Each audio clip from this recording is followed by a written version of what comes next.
Favorite talaga ng mga alaga namin ang Meow Meow wet cat food. Kaya para sigurado ko na mauubos nila yung pagkain nila, nilalagay ko sa pinakailalim. Sa kanya ko din minimix yung mga ibang vitamins nila para siguradong mauubos at matitake nila. Kagaya ng BCO. Pag ganyan naisalin ko ng lahat, kinakanawan ko pa ng tubig yung pinakalalagyanan para masimot ko. Sayang din kasi sa kadagdag fluid din sa kanila yon. Sa mga oras na yan, nasa ilalim na sila aaligid-aligid.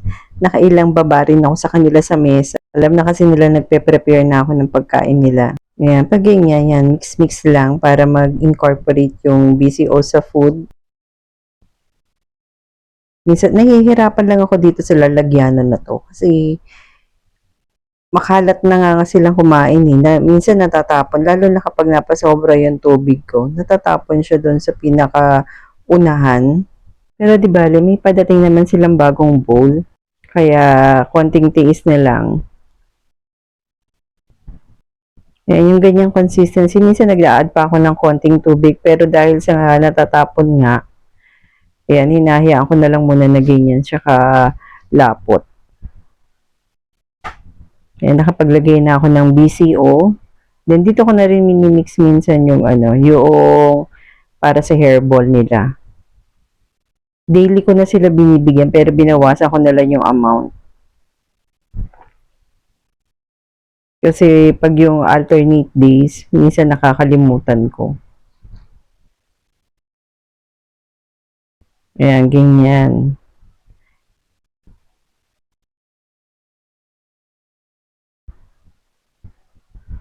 Nilalagyan ko ng, kumbaga parang ulam. Bilang nanay, dagdag sa trabaho ko mag-alaga ng pusa, pero sobrang sulit naman, parang siya, rewarding kapag naglalambing, pag nakikita mo nagugustuhan yung hinahanda mo, para po may anak ka ulit. In my case, para ako may apo, para ako nag-aalaga ng apo. O diba, tingnan nyo, gustong-gusto nila yan. Ganyan sila. Kapag minsan merong part na hindi masyadong natakpan ng dry food, uunahin nila yon. Pupuntahan nila para makain nila yung Meow Meow wet cat food. Gustong-gusto nila yung lasa. Kung gusto niyo rin malimit nagsisilang ang Meow Meow wet cat food, ilalagay ko sa baba yung link at sa comment section. Yun lang. Thank you for watching!